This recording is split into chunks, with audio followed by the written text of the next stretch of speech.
श्री गणेशाय। सत्यनारायण भगवान की जय। सत्यनारायण भगवान की कथा स्कंद पुराण के रेवा खंड में है। ऐसा माना जाता है कि यह कथा कहने वाले व्यक्ति के सभी मनोरथ पूर्ण होते हैं। साथ ही यह कथा अनेकों प्रकार से अपनी उपयोगिता भी सिद्ध करती है।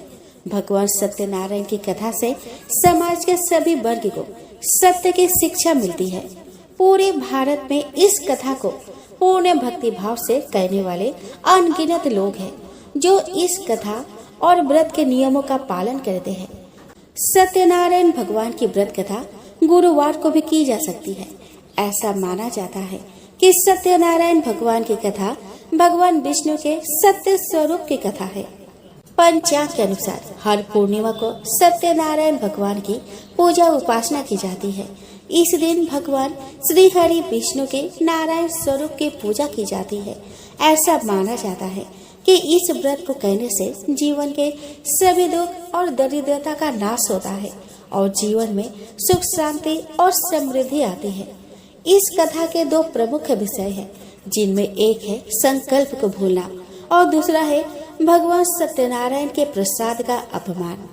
सत्यनारायण व्रत कथा में अलग अलग अध्यायों में छोटी छोटी कहानियों के माध्यम से सत्य का पालन न करने पर किस तरह की परेशानी आती है, यह बताया गया है। सत्य को ही नारायण के रूप में पूजना सत्यनारायण की पूजा है। इसका अर्थ यह भी है कि संसार में एकमात्र हरि नारायण ही सत्य है, बाकी सब माया है। सत्य में ही सारा जगत समाया हुआ है। सत्य के सहारे ही शिव भगवान पृथ्वी को धारण करते हैं। सत्य को ईश्वर मानकर निष्ठा के साथ समाज के किसी भी वर्ग का व्यक्ति इस व्रत कथा को सुनता है तो उसे उसकी इच्छा के अनुरूप फल प्राप्त होता है। तो चलिए दोस्तों, इस वीडियो में हम श्रवण करें श्री सत्यनारायण भगवान की व्रत कथा को। आइए दोस्तों, अब हम श्रवण करें श्री सत्यनारायण व्रत कथा का प्रथम अध्याय को। तो दोस्तों, व्यास जी बोले कि एक समय की बात है।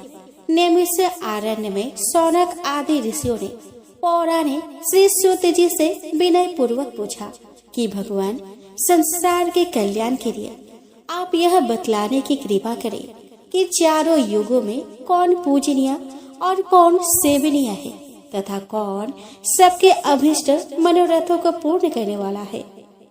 मानव अनायास से किसकी आराधना द्वारा अपनी मंगलमय कामना को प्राप्त कर सकता है। ब्राह्मण, आप ऐसे सत्य उपाय को बतलाए जो मनुष्य की कीर्ति को बढ़ाने वाला हो। शौनक आदि ऋषियों द्वारा इस प्रकार पूछे जाने पर श्री सूत जी भगवान सत्यनारायण की प्रार्थना करने लगे। श्री सूत जी ने प्रार्थना करते हुए कहा कि प्रफुल्लित नवीन कमल के समान नेत्र वाले भगवती लक्ष्मी के क्रीड़ा पात्र, चतुर्भुज सुवर्ण कांति के समान सुंदर शरीर वाले, संसार की रक्षा करने के एकमात्र मूल कारण तथा शत्रु के लिए धूम्र केतु स्वरूप भगवान सत्यनारायण देव की मैं स्तुति करता हूँ, जो भगवान करुणा के निधान है, जिनके चरण कमल वंदनीय है, जो भक्तों पर अनुकंपा करने वाले हैं, जो लक्ष्मण जी के साथ रहते हैं और माता श्री सीता से समन्वित है तथा माता बेदही श्री जनक नंदिनी जी के मुंह के कमल की ओर स्निग्ध भाव से देखते रहते हैं। उन शत्रुघ्न, हनुमान तथा भरत से सेवित पूरे सत्य कुल का संहार करने वाले सत्य स्वरूप सूर्य श्रेष्ठ राघवेंद्र श्री रामचंद्र जी की मैं वंदना करता हूँ। सूत जी ने कहा कि ऋषियों, अब मैं आपसे श्रेष्ठ राजाओं के चरित्रों से संबंध एक इतिहास का वर्णन करता हूँ, उसे आप लोग श्रवण करें। यह पवित्र आख्यान कलि युग के संपूर्ण पापों का विनाश करने वाला, कामना को पूर्ण करने वाला, देवताओं द्वारा आभासित, ब्राह्मणों द्वारा प्रकाशित, विद्वानों को आनंदित करने वाला तथा विशेष रूप से सत्संग के चर्चा स्वरूप है। ऋषियों, एक समय योगी देव ऋषि नारद जी सबके कल्याण की कामना से विविध लोकों में भ्रमण करते हुए इस मृत्यु लोक में आए। यहाँ उन्होंने देखा कि अपने अपने किए गए कर्मों के अनुसार संसार के प्राणी नाना प्रकार के कलेशों एवं दुखों से दुखी है और विविध आदि एवं व्याधि से ग्रस्त है। यह देखकर उन्होंने सोचा कि कौन सा ऐसा उपाय है जिससे इन प्राणियों के दुख का नाश हो। ऐसा विचार कर वह विष्णु लोक में गए। वहाँ उन्होंने शंख, चक्र, गदा, पद्म और वनमाला से अलंकृत प्रसन्न मुख, शांत सनक सनंदन तथा सनत कुमार आदि से संस्तुत भगवान नारायण का दर्शन किया। उन देव आदि देव का दर्शन कर नारद जी उनकी इस प्रकार स्तुति करने लगे। वाणी और मन से जिनका स्वरूप परे है और जो अनंत शक्ति संपन्न है, आदि मध्य और अंत से रहित है, ऐसे महान आत्मा निर्गुण स्वरूप आप परमात्मा को मेरा नमस्कार है। सभी के आदि पुरुष, लोक उपकार परायण, सर्वत्र व्याप्त तपोमूर्ति आपको मेरा बार बार नमस्कार है। देवऋषि नारद की स्तुति सुनकर भगवान विष्णु बोले कि देवऋषि, आप किस कारण से यहाँ आए हैं? आपके मन में कौन सी चिंता है? महाभाग, आप सभी बातें बताएं, मैं उचित उपाय कहूँगा। नारद जी ने कहा कि प्रभु, लोकों में भ्रमण करता हुआ मैं मृत्यु लोक में गया था। वहाँ मैंने देखा कि संसार के सभी प्राणी अनेक प्रकार के कलेश तापों से दुखी है, अनेक रोगों से ग्रस्त है। उनकी वैसी दुर्दशा देखकर मेरे मन में बड़ा कष्ट हुआ और मैं सोचने लगा कि किस उपाय से इन दुखी प्राणियों का उद्धार होगा। भगवान, उनके कल्याण के लिए आप कोई श्रेष्ठ एवं सुगम उपाय बतलाने की कृपा करें। नारद जी के इन वचनों को सुनकर भगवान नारायण ने साधु साधु शब्दों से उनका अभिनंदन किया और कहा कि नारद जी, जिस विषय में आप पूछ रहे हैं उसके लिए मैं आपको एक सनातन व्रत बतलाता हूँ। भगवान नारायण सत्ययुग और त्रेता युग में विष्णु स्वरूप में फल प्रदान करते हैं और द्वापर में अनेक रूप धारण कर फल देते हैं, परंतु कली युग में सर्वव्यापक भगवान सत्यनारायण प्रत्यक्ष फल देते हैं, क्योंकि धर्म के 4 पाद है, सत्य, शौच, तप और दान। इनमें सत्य ही प्रधान धर्म है। सत्य पर ही लोक का व्यवहार टिका है और सत्य में ही ब्रह्म प्रतिष्ठित है। इसीलिए सत्य स्वरूप भगवान सत्यनारायण का व्रत परम श्रेष्ठ कहा गया है। नारद जी ने पुनः पूछा कि भगवान सत्यनारायण की पूजा का क्या फल है और इसकी क्या विधि है? देव कृपा सागर, आप सभी बातें अनुग्रह पूर्वक मुझसे बताएं। श्री भगवान बोले कि नारद, सत्यनारायण की पूजा का फल एवं विधि चतुर्मुख ब्रह्मा भी बतलाने में समर्थ नहीं है, किंतु संक्षेप में मैं उसका फल तथा विधि बतला रहा हूँ, आप उसे सुने। सत्यनारायण के व्रत एवं पूजा से निर्धन व्यक्ति धनाढ़ और पुत्रहीन व्यक्ति पुत्रवान हो जाता है। राज्यच्युत व्यक्ति राज्य प्राप्त कर लेता है। दृष्टिहीन व्यक्ति दृष्टि संपन्न हो जाता है। बंदी बंधन मुक्त हो जाता है और भयार्थ व्यक्ति निर्भय हो जाता है। अधिक क्या, व्यक्ति जिस वस्तु की इच्छा करता है उसे वह सब प्राप्त हो जाती है। इसीलिए मुझे मनुष्य जन्म में भक्ति पूर्वक सत्यनारायण की आवश्यक आराधना करनी चाहिए। इससे वह अपने अभिलषित वस्तु को निस्संदेह शीघ्र ही प्राप्त कर लेता है। इस सत्यनारायण व्रत के करने वाले व्रती को चाहिए कि वह प्रातः दंत धावन पूर्वक स्नान कर पवित्र हो जाए। हाथ में तुलसी मंजरी को लेकर सत्य में प्रतिष्ठित भगवान श्री हरि का इस प्रकार ध्यान करे।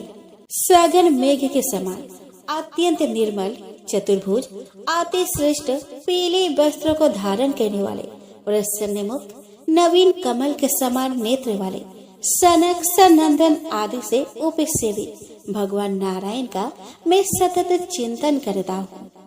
देव, मैं आपके सत्य स्वरूप को धारण कर सायकाल में आपकी पूजा करूँगा। आपके रमणीय चरित्र को सुनकर आपके प्रसाद अर्थात आपकी प्रसन्नता का मैं सेवन करूँगा।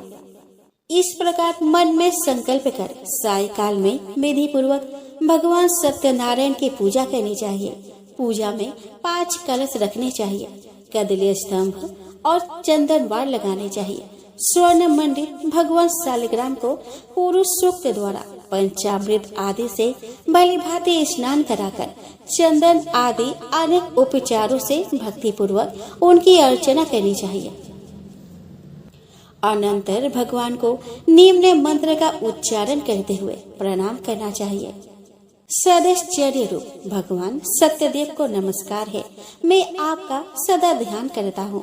आपका धर्म, अर्थ, काम और मोक्ष इस चतुर्विध पुरुषार्थ को प्रदान करने वाले हैं। आपको बार बार नमस्कार है। इस मंत्र का यथाशक्ति जप कर 108 बार हवन करे।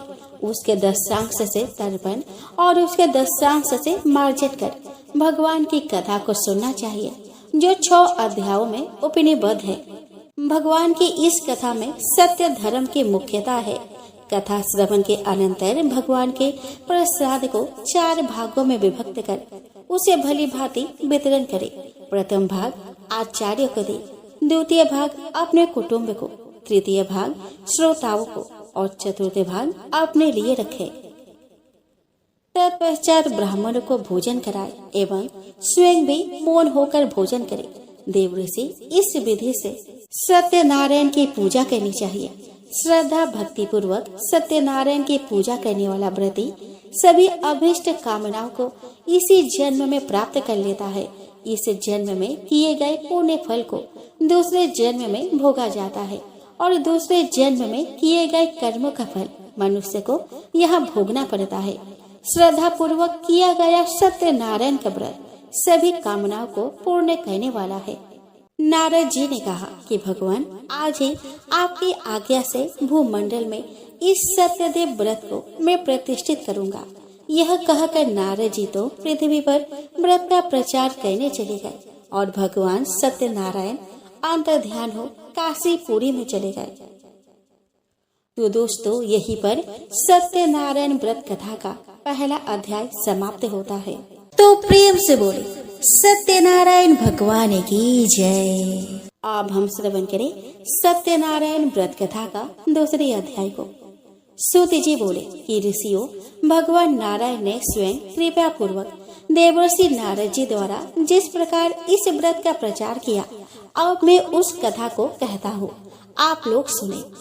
लोक प्रसिद्ध काशी नगरी में एक श्रेष्ठ विद्वान ब्राह्मण रहते थे, जो विष्णु व्रत परायण थे। वे गृहस्थ थे, दीन थे तथा स्त्री पुत्रवान थे। वे भिक्षावृत्ति से अपना जीवन यापन करते थे। उनका नाम सतानंद था। एक समय वे भिक्षा मांगने के लिए जा रहे थे। उन विनीत एवं अतिशय शांत सतानंद को मार्ग में एक वृद्ध ब्राह्मण दिखाई दिए, जो साक्षात हरि ही थे। उन वृद्ध ब्राह्मण वेशधारी श्री हरि ने ब्राह्मण सतानंद से पूछा कि द्विश्रेष्ठ, आप किस निमित्त से कहाँ जा रहे हैं? सतानंद बोले कि सौम्य, अपने पुत्र और कलत्रादि आदि के भरण पोषण के लिए धन याचना की कामना से मैं धनिकों के पास जा रहा हूँ। नारायण ने कहा कि द्विज, निर्धनता के कारण आपने दीर्घ काल से भिक्षावृत्ति अपना रखी है। इसकी निवृत्ति के लिए सत्यनारायण व्रत कली युग में सर्वोत्तम उपाय है। इसलिए मेरे कथन के अनुसार आप कमल नेत्र भगवान सत्यनारायण के चरणों की शरण ग्रहण करें। इससे दारिद्र्य, शोक और सभी संतापों का विनाश होता है तथा मोक्ष भी प्राप्त होता है। करुणा मूर्ति भगवान के इन वचनों को सुनकर ब्राह्मण सतानंद ने पूछा कि यह सत्यनारायण कौन है? ब्राह्मण रूपधारी भगवान बोले कि नाना रूप धारण करने वाले, सत्यव्रत, सर्वत्र व्याप्त रहने वाले तथा निरंजन वे देव इस समय विप्र का रूप धारण कर तुम्हारे सामने आए हैं। इस महान दुख रूपी संसार सागर में पड़े हुए प्राणियों को तारने के लिए भगवान के चरण नौका रूप है। जो बुद्धिमान व्यक्ति है वे भगवान की शरण में जाते हैं, किंतु विषयों में व्याप्त विषय बुद्धि वाले व्यक्ति भगवान की शरण में ना जाकर इसी संसार सागर में पड़े रहते हैं। इसीलिए द्विज, संसार के कल्याण के लिए विविध उपचारों से भगवान सत्यनारायण देव की पूजा आराधना तथा ध्यान करते हुए तुम इस व्रत को प्रकाश में लाओ। विप्र रूपधारी भगवान के ऐसे कहते ही उस ब्राह्मण सतानंद ने मेघों के समान नील वर्ण सुंदर 4 भुजाओं में शंख चक्र गदा तथा पद्म लिए हुए पीताम्बर धारण किए हुए नए विकसित कमल के समान नेत्र वाले तथा मंद मंद मधुर मुस्कान वाले वन माला युक्त और भौरों के द्वारा चुंबित चरण कमल वाले पुरुषोत्तम भगवान नारायण के साक्षात दर्शन किए। भगवान की वाणी सुनने और उनका प्रत्यक्ष दर्शन करने से उस विप्र के सभी अंग पुलकित हो उठे, आंखों में प्रेमाश्रु भर आए। उसने भूमि पर गिरकर भगवान को साष्टांग प्रणाम किया और गदगद वाणी से वह उनकी इस प्रकार स्तुति करने लगा कि संसार के स्वामी जगत के कारण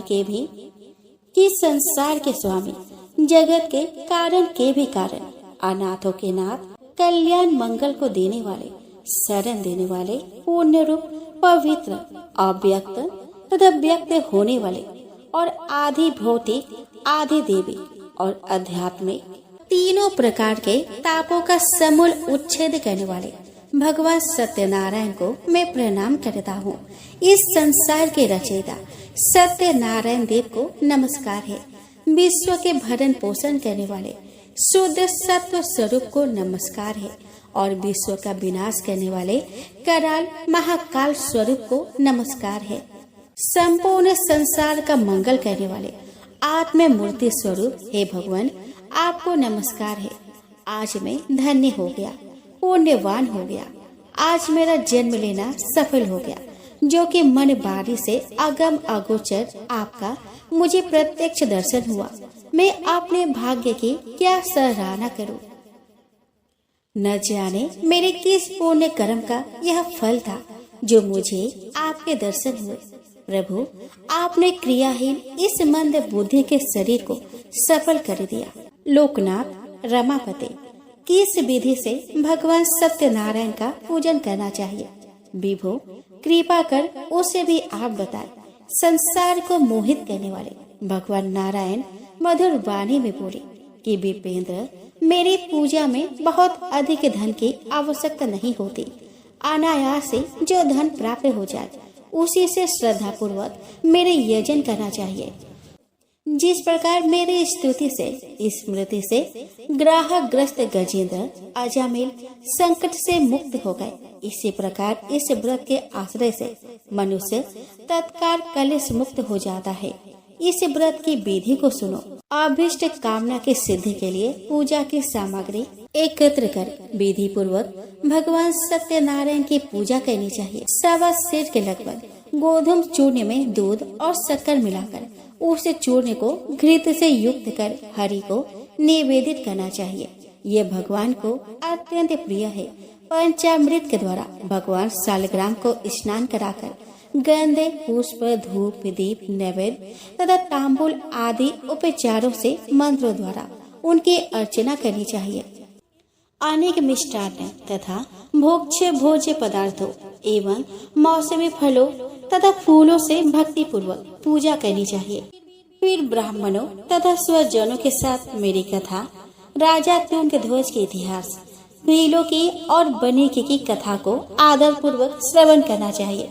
कथा के अनंतर भक्ति पूर्वक सत्यदेव को प्रणाम कर प्रसाद का वितरण करना चाहिए।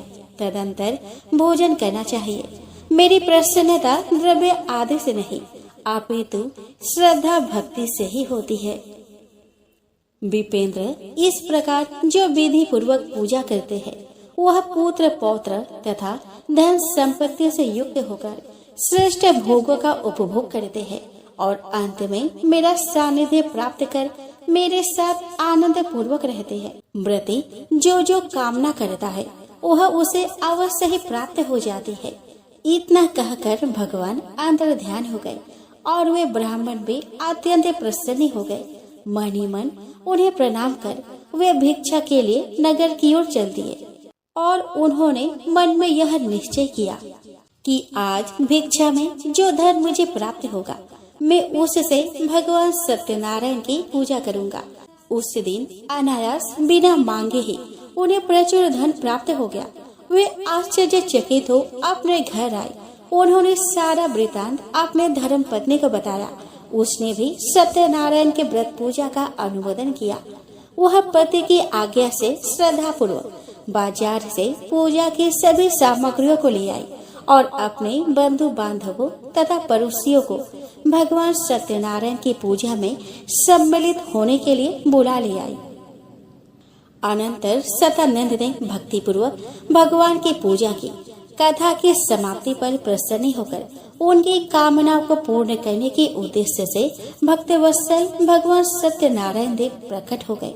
उनका दर्शन कर ब्राह्मण सतानंद ने भगवान से इस लोक में तथा परलोक में सुख एवं पराभक्ति की याचना की और कहा कि हे भगवान, आप मुझे अपना दास बना ले। भगवान भी तथास्तु कहकर अंतर्ध्यान हो गए और ब्राह्मण भी कृतकृत्य हो गया।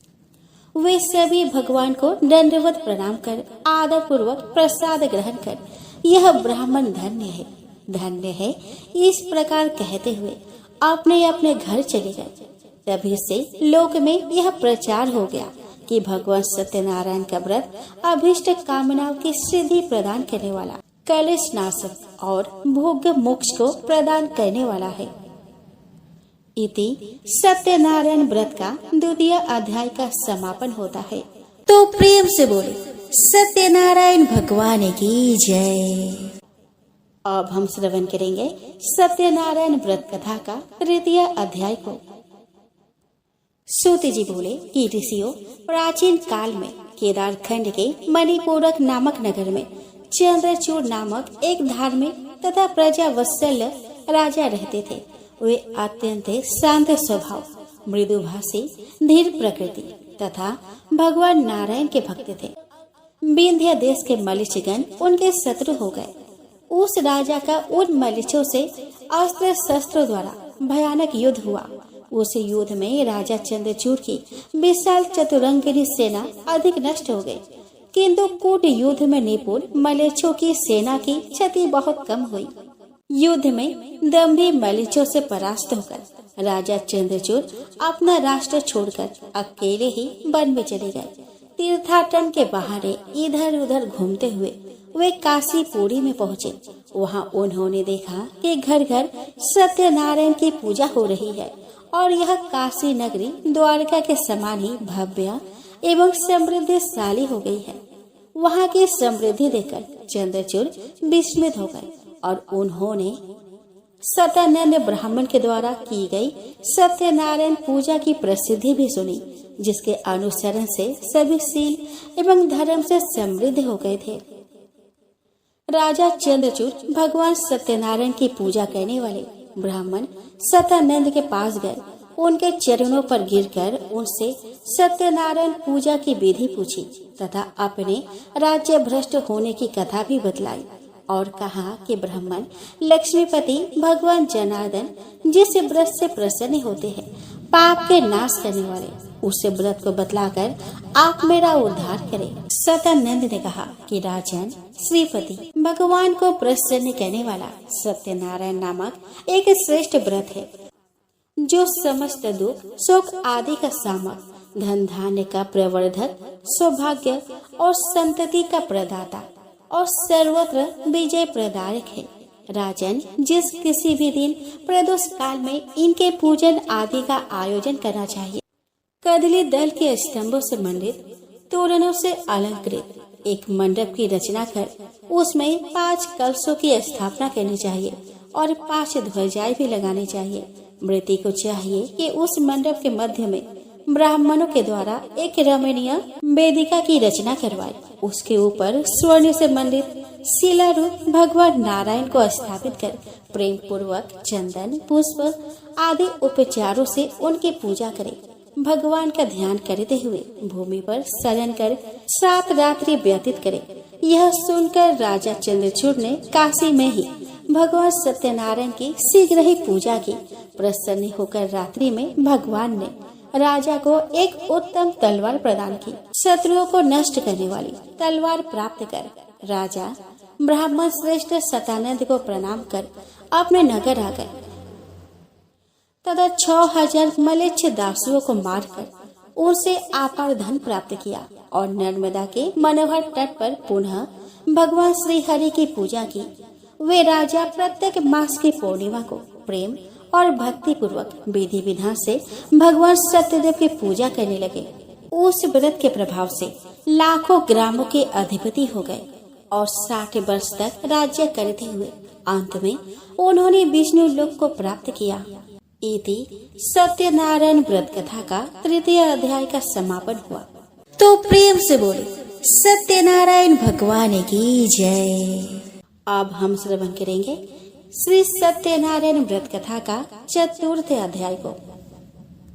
सूत जी बोले कि ऋषियों, अब इस संबंध में सत्यनारायण व्रत के आचरण से कृत्य हुए भीलों की कथा सुने।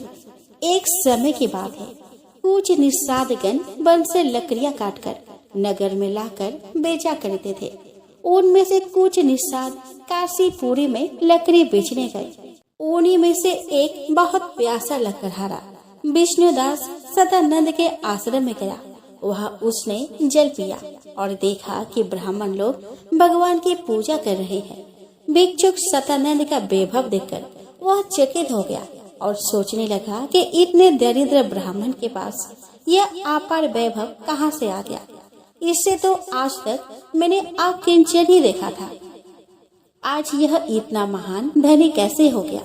इस पर उसने पूछा कि महाराज, आपको यह ऐश्वर्य कैसे प्राप्त हुआ और आपको निर्धनता से मुक्ति कैसे मिली, यह बताने का कष्ट करे, मैं सुनना चाहता हूँ। सदानंद ने कहा कि भाई, यह सब सत्यनारायण की आराधना का फल है। उनकी आराधना से क्या नहीं होता। भगवान सत्यनारायण की अनुकंपा के बिना किंचित भी सुख प्राप्त नहीं होता। निषाद ने उनसे पूछा कि महाराज, सत्यनारायण भगवान का क्या महात्म्य है, इस व्रत की विधि क्या है।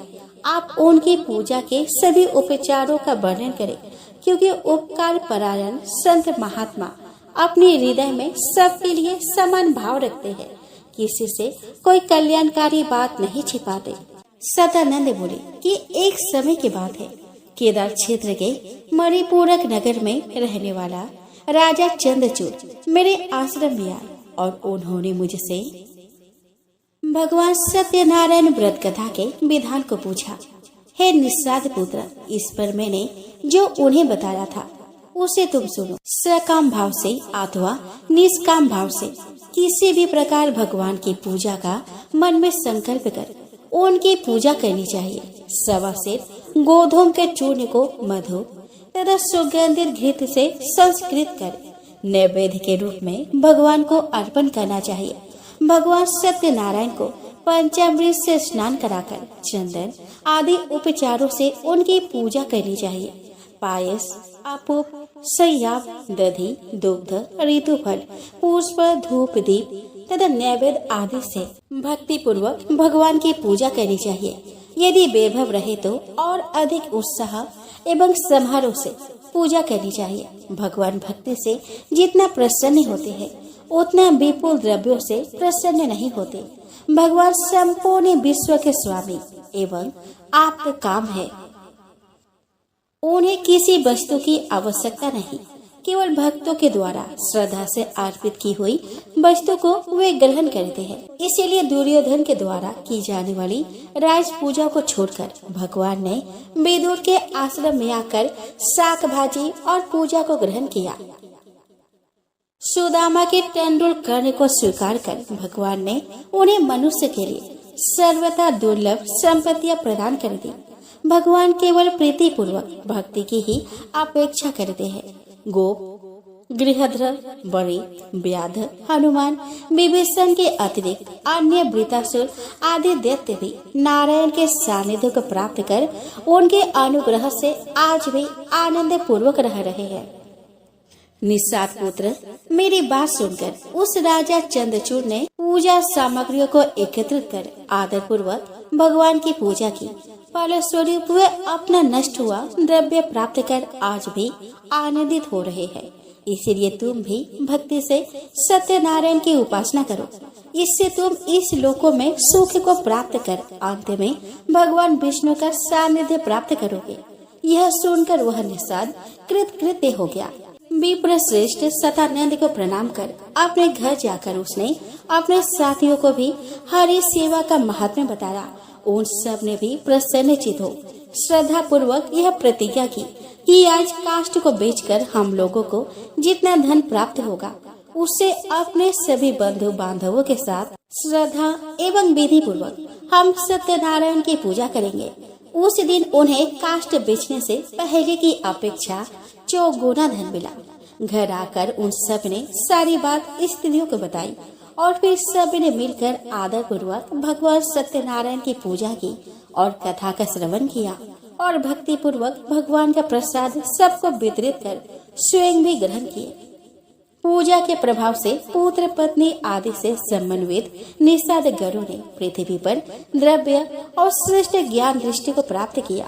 द्विश्रेष्ठ उन सब ने यथेष्ट भोगों का उपभोग किया और अंत में वे सभी योगी जनों के लिए भी दुर्लभ वैष्णव धाम को प्राप्त हुए।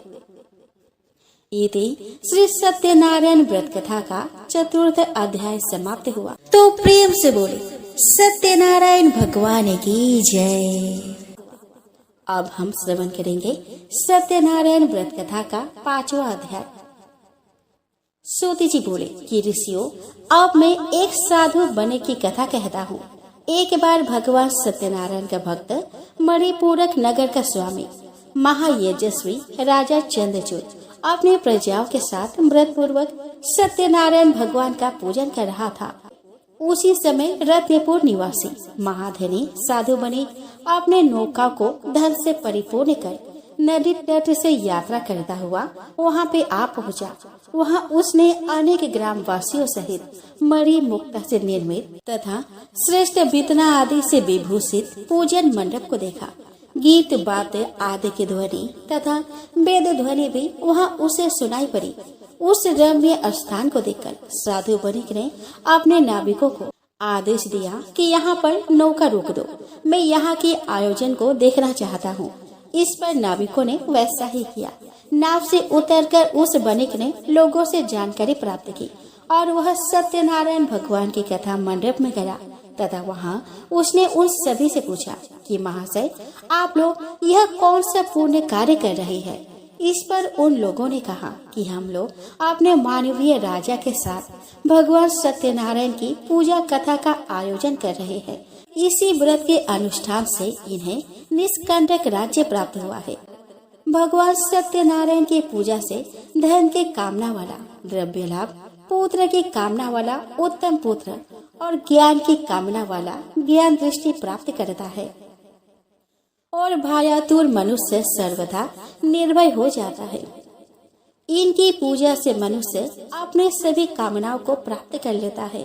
यह सुनकर उसने गले में वस्त्र को कई बार लपेटकर भगवान सत्यनारायण को दंडवत प्रणाम कर सभासदों को भी सादर प्रणाम किया और कहा कि भगवान, मैं संततिहीन हूँ, अतः मेरा सारा ऐश्वर्य तथा सारा उद्यम सभी व्यर्थ है। हे कृपा सागर, यदि आपकी कृपा से पुत्र या कन्या मैं प्राप्त करूँगा तो स्वर्णमय पताका बनाकर आपकी पूजा करूँगा। इस पर सभासदों ने कहा कि आपकी कामना पूर्ण हो। तदंतर उसने भगवान सत्यनारायण एवं सभासदों को पुनः प्रणाम कर प्रसाद ग्रहण किया और हृदय से भगवान का चिंतन करता हुआ वह साधु बने सबके साथ अपने घर गया। घर आने पर मांगलिक द्रव्यों से स्त्रियों ने उसका यथोचित स्वागत किया। साधु बने अतिशय आश्चर्य के साथ मंगलमय अंतःपुर में गया। उसकी पतिव्रता पत्नी लीलावती ने भी उसके स्त्रियोचित सेवा की। भगवान सत्यनारायण की कृपा से समय आने पर बंधु बांधवों को आनंदित करने वाली तथा कमल के समान नेत्रों वाली उसे एक कन्या उत्पन्न हुई। इससे साधु बनिक अतिशय आनंदित हुआ और उस समय उसने पर्याप्त धन का दान दिया। वेदज्ञ ब्राह्मणों को बुलाकर उसने कन्या के जात कर्म आदि मंगल कृत्य संपन्न किए।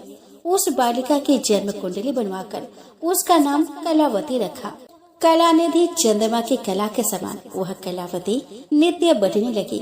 8 वर्ष की बालिका गौरी, 9 वर्ष की रोहिणी, 10 वर्ष की कन्या तथा उसके आगे अर्थात 12 वर्ष की बालिका प्रोढ़ा, ये रजस्वला कहलाती है।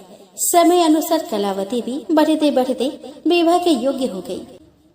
उसके पिता कलावती को विवाह योग्य जानकर उसके संबंध की चिंता करने लगे। कंचनपुर नगर में एक संख्यपति नामक बणिक रहता था। वह कुलीन, रूपवान, संपत्तिशाली, शील और उदारता आदि गुणों से संपन्न था।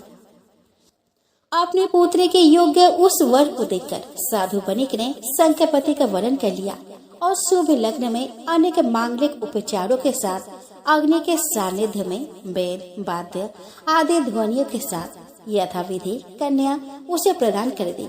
साथ ही मणि, मोती, मूंगा, वस्त्र, आभूषण आदि भी उस साधु बणिक ने मंगल के लिए अपने पुत्री एवं जमाता को प्रदान किए। साधु बणिक अपने दामाद को अपने घर में रखकर उसे पुत्र के समान मानता था और वह भी पिता के समान साधु बणिक का आदर करता था। इस प्रकार बहुत समय बीत गया। साधु बणिक ने भगवान सत्यनारायण की पूजा करने का पहले यह संकल्प लिया था कि संतान प्राप्त होने पर मैं भगवान सत्यनारायण की पूजा करूंगा, पर वह इस बात को भूल ही गया था। उसने पूजा नहीं की। कुछ दिनों बाद वह अपने जमाता के साथ व्यापार के निमित्त सुदूर नर्मदा के दक्षिण तट पर गया और वहां व्यापार निरत होकर बहुत दिनों तक ठहरा रहा। पर वहां भी उसने सत्यदेव के किसी प्रकार की भी उपासना नहीं की और परिणाम स्वरूप भगवान के प्रकोप का भजन बनकर वो अनेक संकटों से ग्रस्त हो गया। एक समय कुछ चोरों ने एक निस्तब्ध रात्रि में वहां के राजमहल से बहुत सा द्रव्य और मोती का माला को चुरा लिया। राजा ने चोरी की बात ज्ञात होने पर अपने राज पुरुषों को बुलाकर बहुत फटकारा और कहा कि यदि तुम लोगों ने चोरों का पता लगाकर सारा धन यहाँ 2 दिन में उपस्थित नहीं किया तो तुम्हारी असावधानी के लिए तुम्हें मृत्यु दंड दिया जाएगा। इस पर राजपुरुषों ने सर्वत्र व्यापक छानबीन की, परंतु बहुत प्रयत्न करने पर भी वे उन चोरों का पता नहीं लगा सके। फिर वे सभी एकत्रित होकर विचार करने लगे कि यह बड़े कष्ट की बात है। चोर तो मिला नहीं, धन भी नहीं मिला। अब राजा हम लोगों को परिवार के साथ मार डालेगा। मरने पर भी हमें प्रेत योनि प्राप्त होगी। इसीलिए आप तो यही श्रेयस्कर है कि हम लोग पवित्र नर्मदा नदी में डूबकर मर जाए, क्योंकि नर्मदा के प्रभाव से हमें शिवलोक की प्राप्ति होगी। वे सभी राजपुरुष आपस में ऐसा निश्चय कर नर्मदा नदी के तट पर गए। वहां उन्होंने उस साधु बणिक को देखा और उसके कंठ में मोती की माला भी देखी। उन्होंने उस साधु बणिक को ही चोर समझ लिया और वे सभी प्रसन्न होकर उन दोनों को धन सहित पकड़कर राजा के पास ले आए। भगवान सत्यनारायण भी पूजा करने में असत्य का आश्रय लेने के कारण बणिक के प्रतिकूल हो गए थे। इसी कारण राजा ने भी विचार किए बिना ही अपने सेवकों को आदेश दे दिया कि इनकी सारी संपत्ति जब्त कर खजाने में जमा कर दो और इन्हें हथकड़ी लगाकर जेल में डाल दो। सेवकों ने राज आज्ञा का पालन किया। बणिक की बातों पर किसी ने कुछ भी ध्यान नहीं दिया। अपने जमाता के साथ वह बणिक अत्यंत दुखित हुआ और विलाप करने लगा कि हाँ पुत्र, मेरा धन अब कहाँ चला गया, मेरी पुत्री और पत्नी कहाँ है। विधाता की प्रतिकूलता तो देखो, हम दुख सागर में निमग्न हो गए। अब इस संकट से हमें कौन पार करेगा। मैंने धर्म और भगवान के विरुद्ध आचरण किया, यह उन्हीं कर्मों का प्रभाव है। इस प्रकार विलाप करते हुए वे ससुर और जमाता कई दिनों तक जेल में भीषण संताप का अनुभव करते रहे। इति सत्यनारायण व्रत कथा का 5वां अध्याय यहीं पर समाप्त हुआ। तो प्रेम से बोले सत्यनारायण भगवान की जय। अब हम श्रवण करेंगे सत्यनारायण व्रत कथा का 6वां अध्याय। सूत जी ने कहा कि ऋषियों, आध्यात्मिक, आधि दैविक और आदि भौतिक, इन तीनों तपों को हरण करने वाले भगवान विष्णु के मंगलमय चरित्र को जो सुनते हैं वे सदा हरि के धाम में निवास करते हैं, किंतु जो भगवान का आश्रय नहीं ग्रहण करते उन्हें विस्मृत कर देते हैं, उन्हें कष्टमय नरक प्राप्त होता है। भगवान विष्णु की पत्नी का नाम कमला यानी कि लक्ष्मी है। इनके 4 पुत्र है, धर्म, यज्ञ, राजा और चोर। यह सभी लक्ष्मी प्रिय है, अर्थात ये लक्ष्मी की इच्छा करते हैं। ब्राह्मणों और अतिथियों को जो दान दिया जाता है वह धर्म कहा जाता है। इसके लिए धन की आवश्यकता है। स्वाहा और स्वधा के द्वारा जो देव यज्ञ और पितृ यज्ञ किया जाता है वह यज्ञ कहा जाता है। उसमें भी धन की अपेक्षा होती है। धर्म और यज्ञ की रक्षा करने वाला राजा कहलाता है। इसीलिए राजा को भी लक्ष्मी धन की अपेक्षा रहती है। धर्म और यज्ञ को नष्ट करने वाला चोर कहलाता है। वह भी धन की इच्छा से चोरी करता है। इसीलिए ये चारों किसी न किसी रूप से लक्ष्मी के किंकर है, परंतु जहाँ सत्य रहता है वही धर्म रहता है और वही लक्ष्मी भी स्थिर रूप से रहती है। वह बनिक सत्य धर्म से च्युत हो गया था। उसने सत्यनारायण व्रत ना कर प्रतिज्ञा भंग की थी। इसीलिए राजा ने उस बनिक के घर से भी सारा धन हरण करवा लिया और घर में चोरी भी हो गई। बेचारी उसकी पत्नी लीलावती एवं पुत्री कलावती के साथ अपने वस्त्र, आभूषण तथा मकान बेचकर जैसे तैसे जीवन यापन करने लगी। एक दिन उसकी कन्या कलावती भूख से व्याकुल होकर किसी ब्राह्मण के घर गई और वहां उसने ब्राह्मण को भगवान सत्यनारायण की पूजा करते हुए देखा। जगन्नाथ सत्यदेव की प्रार्थना करते हुए देखकर उसने भी भगवान से प्रार्थना की कि हे सत्यनारायण देव, मेरे पिता और पति यदि घर पर आ जाएंगे तो मैं भी आपकी पूजा करूंगी। उसकी बात सुनकर ब्राह्मणों ने कहा कि ऐसा ही होगा। इस प्रकार ब्राह्मणों से आश्वासन युक्त आशीर्वाद प्राप्त कर वह अपने घर वापस आ गई। रात्रि में देर से लौटने के कारण माता ने उससे डांटते हुए पूछा कि बेटी, इतनी रात तक तुम कहाँ रही?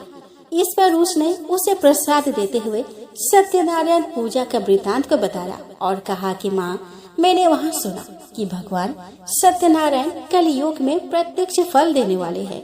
उनकी पूजा मनुष्यगण सदा करते हैं। माँ, मैं भी उनकी पूजा करना चाहती हूँ। तुम मुझे आज्ञा प्रदान करो। मेरे पिता और स्वामी अपने घर आ जाए, यही मेरी कामना है। रात में ऐसा मन में निश्चय कर प्रातः वह कलावती सीलपाल नामक एक बनी के घर पर धन प्राप्त करने की इच्छा से गई और उसने कहा कि बंधु, थोड़ा धन दे जिससे मैं भगवान सत्यनारायण के व्रत कर सकूं। यह सुनकर सीलपाल ने उसे 5 अशर्फी दी और कहा कि कलावती, तुम्हारे पिता का कुछ ऋण शेष था, मैं उन्हें ही वापस कर रहा हूँ। इसे देकर आज में वो ऋण हो गया। यह कहकर सीलपाल गया तीर्थ में श्राद्ध करने चला गया। कन्या ने अपने माँ लीलावती के साथ उस द्रव्य से कल्याणप्रद सत्यनारायण व्रत का श्रद्धा भक्ति से विधि पूर्वक अनुष्ठान किया।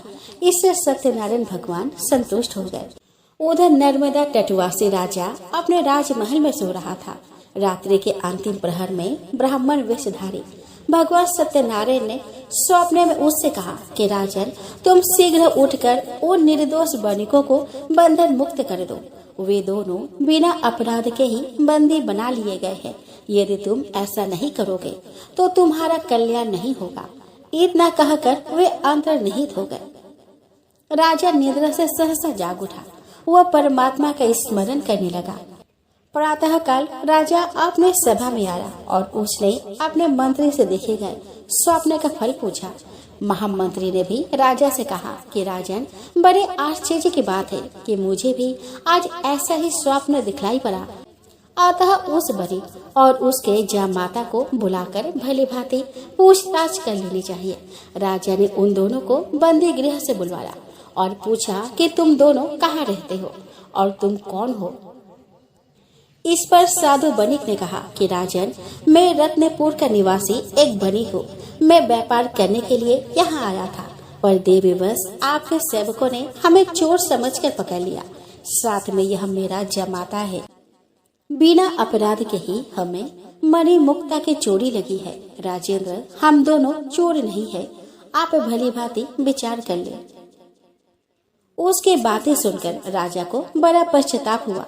उन्होंने उन्हें बंधन मुक्त कर दिया। उनके अनेक प्रकार से उन्हें अलंकृत कर भोजन कराया, वस्त्र आभूषण आदि देकर उनका सम्मान किया। साधु बनिक ने कहा कि राजन, मैंने कारागार में अनेक कष्ट भोगे हैं। अब मैं अपने नगर जाना चाहता हूँ, आप मुझे आज्ञा दें। इस पर राजा ने अपने कोषाध्यक्ष के माध्यम से साधु बनिक की नौका रत्नों आदि से परिपूर्ण करवा दी। फिर वह साधु बनिक अपने जमाता के साथ राजा द्वारा सम्मानित हो दुगुणित धन लेकर रत्नपुर की ओर चला। साधु बनिक ने अपने नगर के लिए प्रस्थान किया, पर भगवान सत्यनारायण का पूजन वह उस समय भी भूल गया। भगवान सत्यदेव ने जो कलियुग में तत्काल फल देते हैं, पुनः तपस्वी का रूप धारण कर वहां आकर उससे पूछा कि साधु, तुम्हारी इस नौका में क्या है? इस पर साधु बनिक ने उत्तर दिया कि आपको देने के लिए कुछ भी धन मेरे पास नहीं है। नाव में केवल कुछ लताओं के पत्ते भरे पड़े हैं।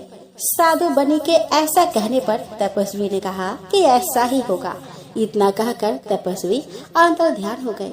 उनके ऐसा कहते ही नौका में धन के बदले केवल पत्ते ही दिखने लगे। यह सब देखकर साधु अत्यंत चकित एवं चिंतित हो गया। उसे मूर्छा सी आ गई। वह अनेक प्रकार से विलाप करने लगा। वज्रपात होने के समान वह स्तब्ध होकर सोचने लगा कि मैं अब क्या करूं, कहाँ जाऊं, मेरा धन कहाँ चला गया। जब माता के समझाने बुझाने पर उसे तपस्वी का श्राप समझकर वह पुनः उन्हीं तपस्वी के शरण में गया और गले में कपड़ा लपेटकर उन तपस्वी को प्रणाम कर कहा कि महाभाग, आप कौन हैं? कोई गंधर्व है या देवता है अथवा साक्षात परमात्मा है?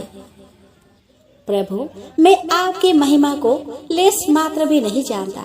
आप मेरे अपराधों को क्षमा कर दे और मेरी नौका के धन को पुनः पूर्ववत कर दे। इस पर तपस्वी रूप भगवान सत्यनारायण ने कहा कि तुमने चंद्रचूड़ राजा के सत्यनारायण के मंडप में संतति के प्राप्त होने पर भगवान सत्यदेव की पूजा करूंगा ऐसा प्रतिज्ञा की थी। तुम्हें कन्या प्राप्त हुई, उसका विवाह भी तुमने किया, व्यापार से धन भी प्राप्त किया, बंदी गृह से तुम मुक्त भी हो गए, पर तुमने भगवान सत्यनारायण की पूजा कभी नहीं की। इससे मिथ्या भाषण, प्रतिज्ञा लोभ और देवता की अवज्ञा आदि अनेक दोष हुए। तुम भगवान का स्मरण तक भी नहीं करते। इसी कारण हे मूढ़, तुम कष्ट भोग रहे हो। सत्यनारायण भगवान सर्वव्यापी है, वे सभी फलों को देने वाले हैं। उनका अनादर कर तुम कैसे सुख प्राप्त कर सकते हो? तुम भगवान को याद करो, उनका स्मरण करो।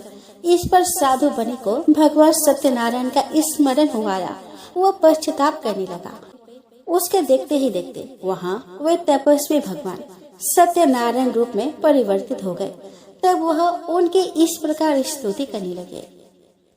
सत्य स्वरूप, सत्य संध, सत्यनारायण भगवान हरि को नमस्कार है।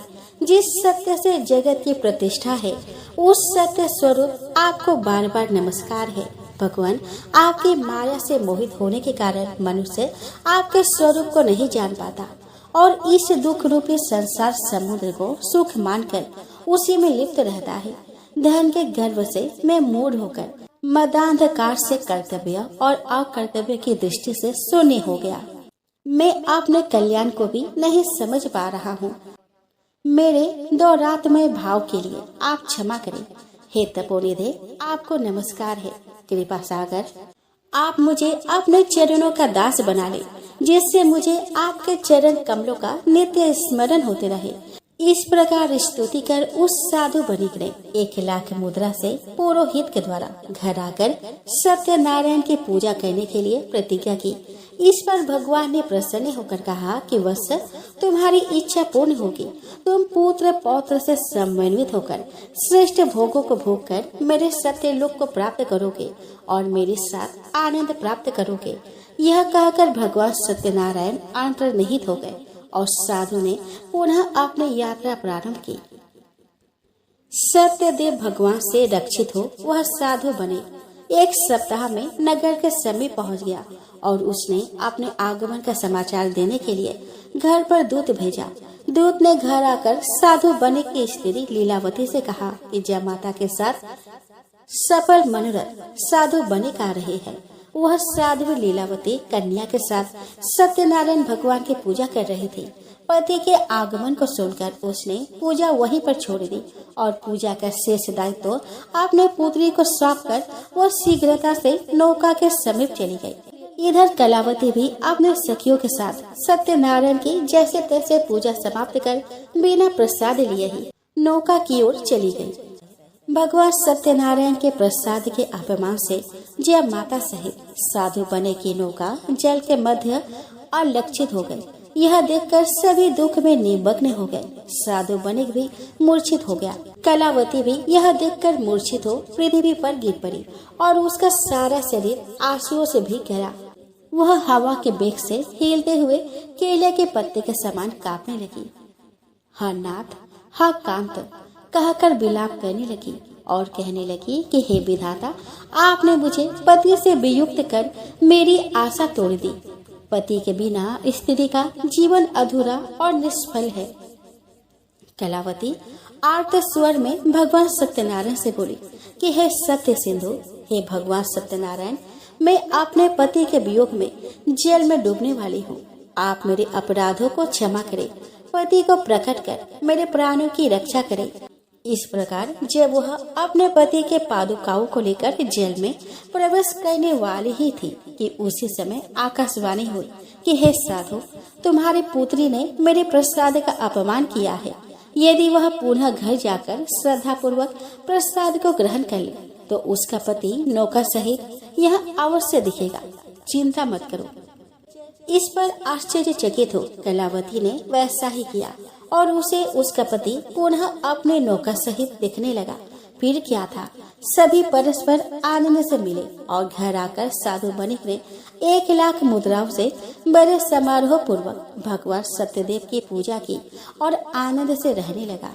पुनः कभी भगवान सत्यदेव की उपेक्षा नहीं की। उस व्रत के प्रभाव से पुत्र पौत्र समन्वित अनेक भोगों का उपभोग करते हुए सभी स्वर्ग लोक चले गए।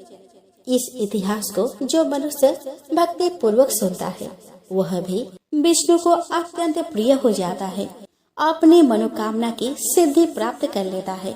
सूत जी बोले कि ऋषि करो, मैंने सभी व्रतों में श्रेष्ठ इस सत्यनारायण व्रत को कहा। ब्राह्मण के मुख से निकला हुआ यह व्रत कलिकाल में अतिशय पुण्यप्रद है। इति श्री सत्यनारायण व्रत कथा का 6वां अध्याय यहीं पर समाप्त होता है। तो प्रेम से बोले सत्यनारायण भगवान की जय।